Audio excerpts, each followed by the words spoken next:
Chers amis, bonjour. Nous sommes le lundi 13 décembre 2021. Il est 9h30. Quelques news de l'Arménie, de l'Artsakh et de la diaspora arménienne.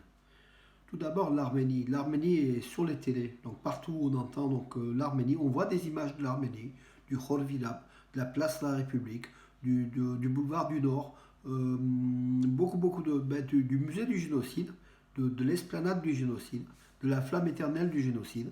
L'Arménie est partout grâce à la campagne présidentielle d'Éric Zemmour, qui s'est rendu en Arménie, qui a été rejoint par De Villiers. Donc vraiment, aujourd'hui, en pleine campagne électorale présidentielle, l'Arménie porte. L'Arménie est un pays dont on parle. L'Arménie est venue à la une de l'actualité grâce à ce déplacement d'Éric Zemmour. Il est prévu aussi le déplacement donc en fin de semaine, cette semaine, en fin de semaine sans doute, de Valérie Pécresse, candidate à la présidentielle aussi, en Arménie, avec des personnalités comme Barnier, comme Retailleau. Une nouvelle fois, on parlera de l'Arménie qui est revenue à la une, comme je l'ai dit tout à l'heure.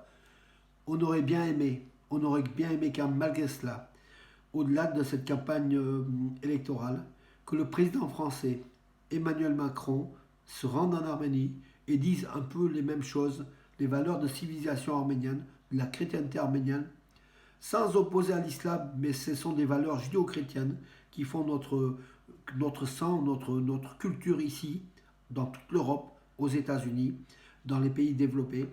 C'est ce fond quand même de culture judéo-chrétienne qui est là, qui nous concerne, sans opposer peut-être à d'autres religions comme l'islam, mais il faut quand même l'affirmer. Et je crois que le président de la République française, Emmanuel Macron, depuis sa déclaration au début de la guerre de l'Artsakh, en parlant des 300 djihadistes qui étaient dans le camp azéri contre les Arméniens, depuis, Emmanuel Macron, on ne l'a pas beaucoup entendu. Est-ce qu'il copine avec Erdogan? On ne pense pas, mais bon, pourquoi l'Arménie est délaissée du président de la République? C'est la question. Voilà. Alors, et d'autres, bien sûr, se régalent. Eric Zemmour se régale. Il a une popularité inouïe donc, par le fait d'aller avec ses images du Khor Virab, du mont Ararat, face au mont Ararat, de ses déclarations. Il se met en scène. En tout cas, on ne peut pas lui reprocher qu'on soit pour lui ou contre lui. Moi, j'ai aucun état d'âme. De l'Arménie, on en parle. Moi, c'est ce que je veux. On parle de l'Arménie. L'Arménie n'est pas oubliée. On parle du Karabakh, de la guerre, de l'invasion de l'Azerbaïdjan. Ce sont des éléments quand même qui sont importants. Et on attend, bien sûr, Valérie Pécresse, qu'on salue, mais surtout le président de la République française, qui pourrait se rendre en Arménie. Il était prévu qu'il se rende en automne. L'automne est déjà pratiquement passé. Il est toujours en France. Voilà Emmanuel Macron, le devoir de mémoire, pas que de mémoire, de respect de cette communauté des 700 000 Arméniens de France, mais aussi cette mémoire judéo-chrétienne dont la France est aussi l'un des éléments de cette mémoire, c'est notre civilisation.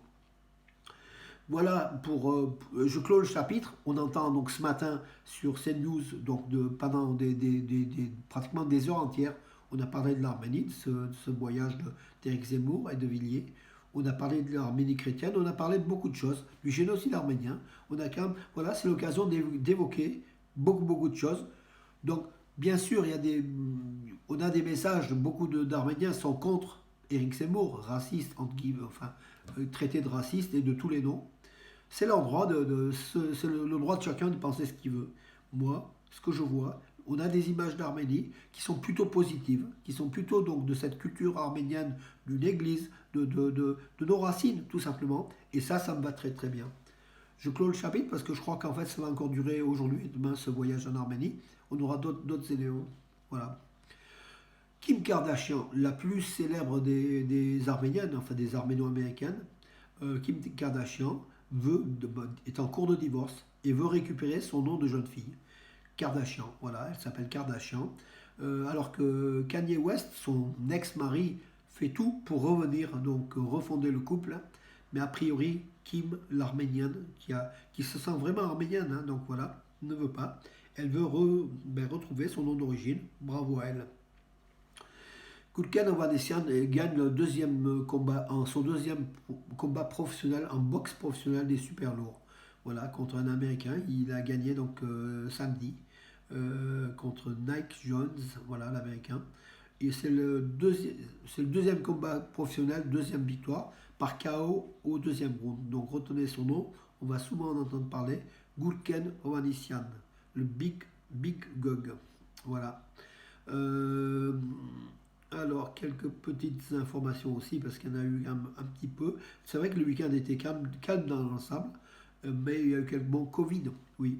L'Arménie a dépassé la barre de 1 400 000 vaccinés, vaccination du Covid-19 effectuée à ce jour donc en Arménie. Donc voilà, ça avait démarré très très lentement, les Arméniens étaient réticents au vaccin, mais maintenant la phase de croisière est en cours. D'ailleurs, il y a une baisse qui est l'effet d'il y a quelques semaines des vaccinations.